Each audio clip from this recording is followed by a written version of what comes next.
all, Grolo here. Hope you all have been enjoying Star Citizen PvP Gate 2024. Man, Spectrum has been ablaze. Honestly, I don't visit Spectrum very often, but a few folks brought it to my attention, and it's definitely an interesting time and a valid time to be concerned about these types of things with Pyro right around the corner. And in the AMA I just did, I got a question about PvP and griefing and that type of thing, and so I thought it was a good time to dig into this a little further. I didn't want to dig into these threads or anything like individually, but I did want to take a bit of an analytical look at the issue and look at some pros and cons. Anyone who's been watching my stuff probably knows what I'm going to say already. There is no perfect solution on this kind of thing, just a bunch of different trade-offs. So let's get into the trade-offs. I'm going to break this into a few parts. First, I'm going to talk about the circle of life in Star Citizen, or at least Star Citizen 1.0. And then I'm going to talk about what that life looks like on a PvP server, what it might look like on a PVE server, you know, since that's what a lot of people are calling for on Spectrum today. And finally, we'll talk about how to address the shortcomings of each and what the pros and cons might be and that kind of thing. And please note that I'm not a PvPer. Like, I'm not a person that's eager to PvP. You'll probably beat me in a dogfight, but I don't let that influence how I think about this. So, yeah, let's look at this. So any sandbox game has some kind of circle that keeps it going, right? Here is loosely how I see that circle in Star Citizen.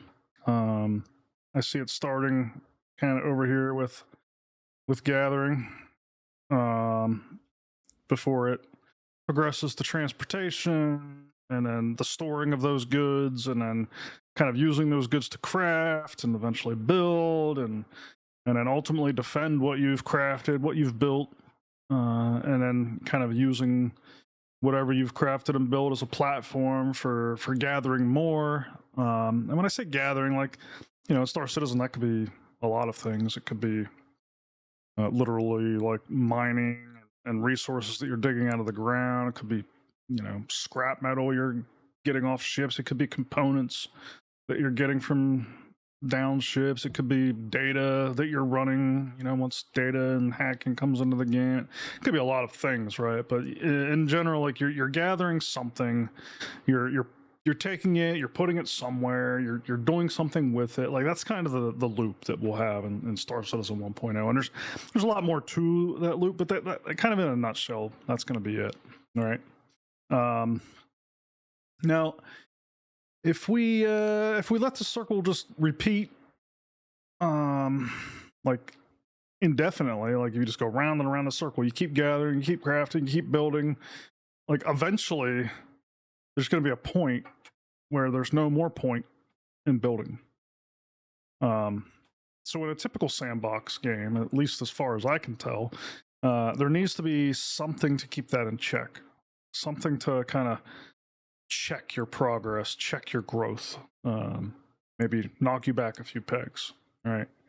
And now, if we flatten out this circle and look quickly at a high level where those checks might be,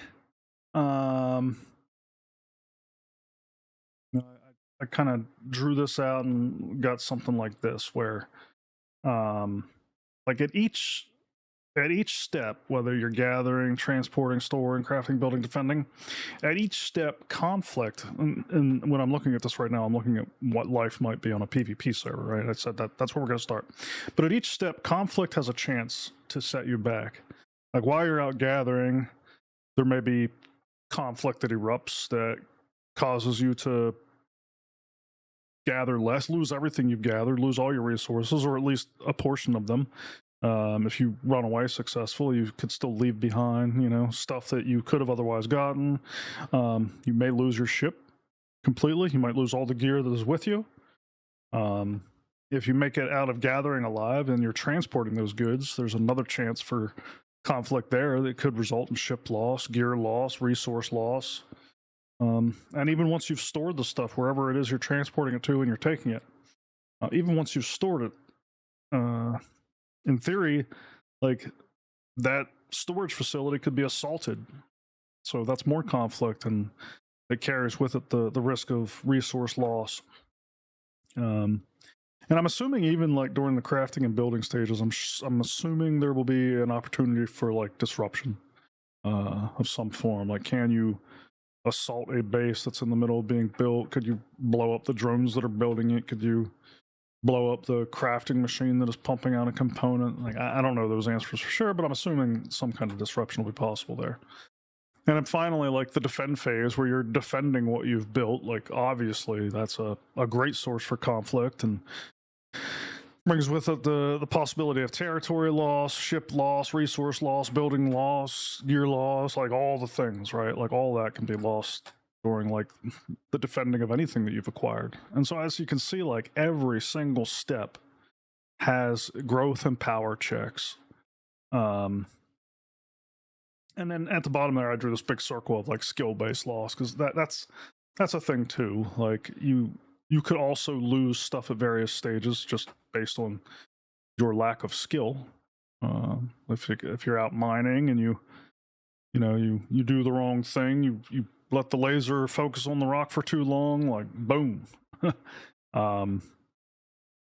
can blow it up, lose your ship, lose everything you've collected. So at each same with transportation, you could run your ship into an asteroid and lose everything. So in addition to conflict, there is also like personal mistake based loss.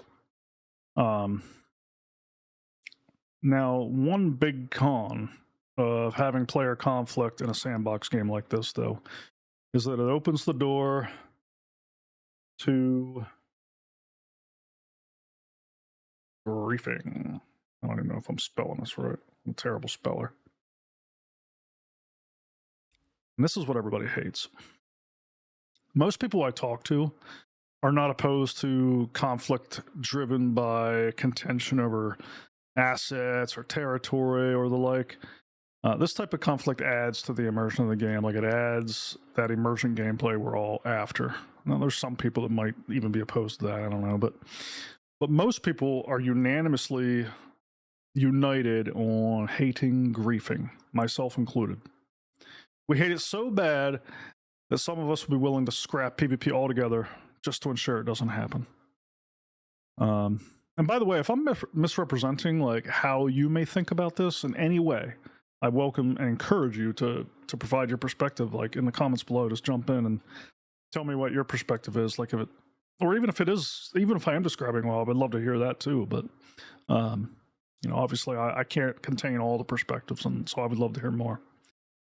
Now, when I say griefing, I basically mean any PvP that does not stand a chance to benefit the attacker in an economic or strategic way. Like, if you wake up in a hospital and you walk out and you're standing there at the terminal trying to gear up, and someone just come out and blast you for kicks, I call that griefing. Or if you're on a pad and someone takes their ship and rams it into your ship, blows your shit up just to make your day worse, that kind of stuff. That's griefing. Now, full transparency, I have not even dug into all those threads on Spectrum. I have some good guesses on their content just by the thread titles. And I'm assuming that this shitty player behavior is driving a whole lot of this discussion. I'm assuming that like people were going into Pyro and people were just being assholes and making everybody's day miserable. And so we got this flood of comments. Because obviously it wasn't this bad prior. Now let's put a pin in griefing for a moment, but I promise we will come back to it. I want to talk about what things might look like if we make a PVE server. So let's just take that same set of columns, and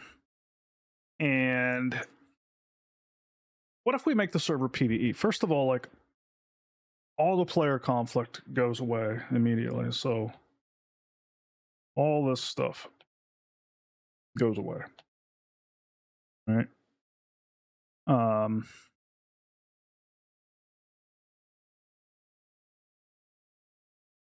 And in so doing, like, the majority of our progress checks vanish. it becomes very safe to gather resources, transport them, store them, build. Hell, we don't even really need to defend. We can kind of cross out this whole column. The loop is now gather, transport, store, craft, and build. Now you might be thinking like we can introduce different progress checks, right? And we still have the skill-based losses, but you know, over time that should be insignificant compared to conflict-based loss. But back to like introducing other ways of checking progress, like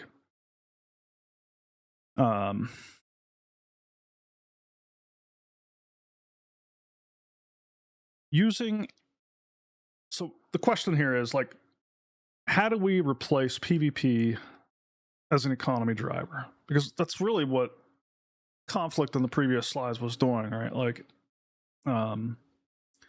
all that loss and power checks at each column like was setting us back, and it was creating that engine that fueled the need to do more and more and more of it. Because even once we were done progressing through all those columns, like the last column still had a chance over time of sustaining more and more and more loss, which sends us right back to the beginning, and it creates like that economic engine. So how else could we do it? Like without PvP, is there a way? Now using NPCs and AI is often cited as the alternative. And wouldn't it be nice? Like NPCs could pressure us in ways that were realistic and in the spirit of the game, and they could be programmed not to be jerks. The game would be great, but it'd also be boring. Have you ever run a dungeon in like World of Warcraft or Final Fantasy? Like, doesn't it bore you after a while? Like the NPCs all behave in a consistent manner. They're not really self-aware. It'd be the same here. Like, I'm sorry to say, but amazing AI capable of elaborate plans and creating like assaults, like creative, like assaulting your base in creative ways. Like we are nowhere close to that. And even if we were, like it would be prohibitively expensive for the foreseeable future. If you think about it, like asking players to provide their own conflict is really a nice way of like obtaining free computation for our game. The human brain is way faster than any CPU we can pay for, and it provides better results, as long as the brain doesn't belong to an asshole. We could just do nothing, but as I've got it laid here, like, like we could just let it be a PVE game with no power or growth checks, right? But that would have pretty catastrophic consequences for game longevity. It would result ultimately in economic stagnation and the slow death of the game. Because what purpose is there in continuing to build once you've already built across all the moons and all the planets? What point is there in producing anything when nobody is losing anything? Now, there's solutions to this. Other games have done it. Things like content drips, you know, where you're continually dripping out better and better equipment. You're triggering upgrade cycles and kind of deprecating the older stuff, and then you maybe drop expansions that raise production caps in other various ways, and you introduce new tiers of ships and maybe bring seasonal gameplay in somehow. These are all ways of extending the life of PvE centric gameplay, and there's a lot of games on the market today that excel at this. Cough, World of Warcraft, cough. So we know that works, and we know what that looks like. But there's solutions to griefing too. Things like penalties and zone rules are some of the things I mentioned here on the screen. But I'm sure folks that are watching right now will want to tell me that we've tried and we failed at this. And that's going to put me on a soapbox. So here goes. Once upon a time, we were taught, and we taught our kids, I'm a parent, so forgive me here, But we taught others to stand up to assholes. We didn't teach our kids to run away from the playground bully. We didn't pull children out of t-ball because they might lose. We taught them to play harder. We don't stop a football game because some jerk yanks an opponent's face mask. Like, the game goes on and we pull the jerk off the field, right? They're out for the rest of the game. Like, we can uphold the rules of these games. We can uphold the rules of our digital games. The burden of doing so is on both us as the players and on CIG as the referees. It needs to be a cooperation between us all. We can't just give up so easily when faced with adversity, right? And we have to hold CIG accountable for enforcing the rules of the game. And for the love of all that is holy, stop bringing so much attention to the griefers. You're giving them exactly what they want. You're giving them that fuel they require to keep this shit up. If you're a parent like me, like, didn't you ever tell your kid to, like, ignore them and they'll stop? When did we outgrow our own advice? I'm not suggesting it'll work overnight, but it sure as hell won't hurt. All right, now I'm going to end my rant there. I could keep going, but let's talk about what solving griefing could look like. Now, I've been looking at Ashes of Creation for some inspiration on this. I mentioned this in the comments on my last AMA. It's a game world in which you can be killed at any time, anywhere, for any reason. You can be killed in the starting zone. Somebody can just walk up and kill you right there. But I have been griefed less in this game than probably any other game I've played that has PvP in it. Obviously, if it's a pure PvE game, no PvP allowed, that would probably be less, but like, still, like, less than WoW, less than Final Fantasy, like any of the stuff. Like, nothing compares to how little I've been griefed in this game. And the reason is because there are in-game penalties and there's moderation. And people respond. I firmly believe that people respond to loss. They respond to the fear of loss. So Ashes of Creation in the game, it detects when players are killing other players who are not consenting to PvP. And it responds to this behavior by giving you something called corruption. A player by default, nobody is consenting to PvP. You have to manually go in and say you're consenting by flagging yourself. Or there's some things you can do, I think, that will implicitly flag you. Like if somebody else is flagged and you heal them, I think that might implicitly flag you. Now, on top of like this, well, first of all, before I get into that, the more corruption a player receives, the weaker they get. And if they have any corruption at all, whenever they die, they drop gear. Like, no players don't normally drop gear in this game. It's not like Star Citizen where you drop everything when you die. Like, in this game, when you die, you generally only drop like a small percentage of the resources you collected, and everything else stays on your body. But if you have corruption when you die, like, you also drop your gear, and I think you drop more of your resources too. So it makes killing someone who is not consenting like a real consideration. Like, it's got to be worth it, right? Now, on top of this, like I was saying earlier, people have already been banned for acting the fool anyway.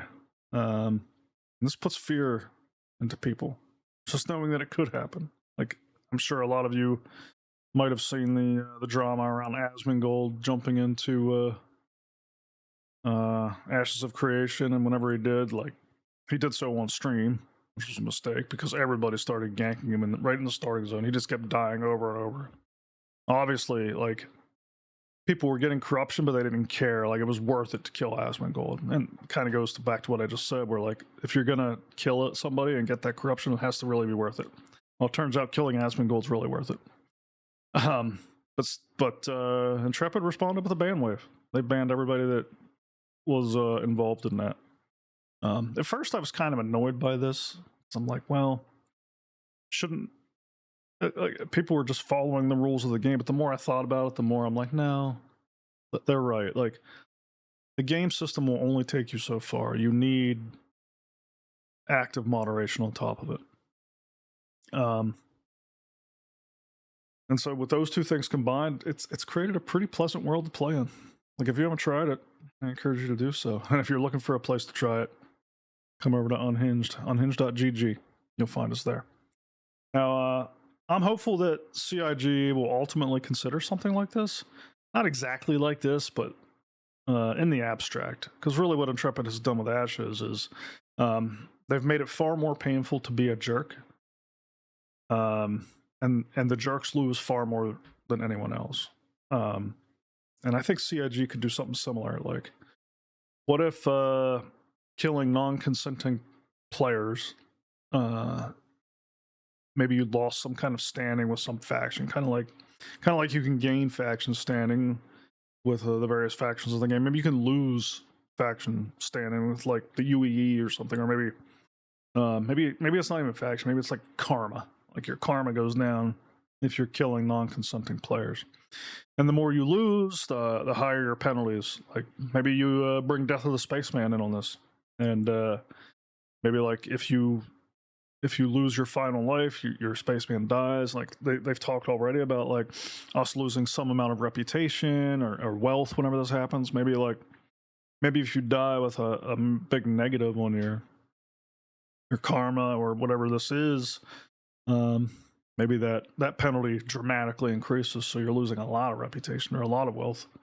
And also maybe you have less lives whenever that faction or karma is low, right? Like maybe a normal person could die 20 times before Death of a Spaceman kicks in. Maybe for you it's only 2 or 3 because you're an asshole. I think that'd be cool. I think that'd make people think twice, you know? And maybe the faction law, maybe if you're killing somebody that's like far under your karma level, maybe you don't lose any. Like maybe that's a way of like plugs into the bounty hunting system or something. I don't know, but maybe if the gap's high enough, you even gain it by killing the assholes. I don't know, but and I think you just make this account wide, make it so you can't create all to circumvent this. Now you can't do anything about players creating like other accounts, but at least that's an income stream. If people really want to go to that extent to like to grief somebody, at least they're helping fund the game in doing so. And even then, like it's only going to be a short amount of time until they jack that account up too. So they're going to have to constantly be buying alt accounts in this case to keep living their griefing fantasy. Might be worth it for a few, but I guarantee not many are going to go to that level. Also, don't reset it on death. Like if you experience Death of a Spaceman or whatever, like doesn't matter, sticks with you. So even your next death only takes 2 or 3, and you experience another catastrophic loss until you resolve the loss of karma or whatever you're going to call it. Keep cranking up the pain, but let there be a way to like earn it back, right? By doing something beneficial to the community, whatever that is, whether it's cleaning up space trash or just doing PVE content. Like that's how Ashes does it. Like Ashes, they have an experience system. Your character actually levels up. Now, CIG and Star Citizen don't have anything like that, so we couldn't do anything like that. But something. And obviously you don't want to make it so painful that no PvP happens. But I think you need to start from a place of like being tough on this stuff, and then loosen up until you see the amount of risk taking and conflict that you desire. I think it's harder to start on the other end and walk it back. But you could open up certain areas to be always consenting. Like you could make certain actions be implicit consent. Obviously, if you fire a shot at somebody else, like boom, you're consenting to PvP. But they're gonna have to iterate on any system like this that they've been even thinking about implementing. Like they're gonna have to do a lot of iteration and tuning. But the sky's the limit. And the parameters I've laid out here, they might not be right at all. I don't know, but I'm sure over time they could figure it out. With the goal being, we want to see the right amount of conflict, the right amount of risk taking for the right reasons, all while having as little griefing as possible. And finally, like I said, like this is part of the solution, but we also need GMs. Moderation has to be everywhere. GMs need to be reachable. They need to be engaged. They need to be aware of what's going on, and they need to be willing to throw down the banhammer and strike the fear into the hearts of us citizens. That's how you solve griefing, and it's how you keep a game like Star Citizen alive for decades to come, without resorting to expansions and seasonal play and content drips and all those band-aids.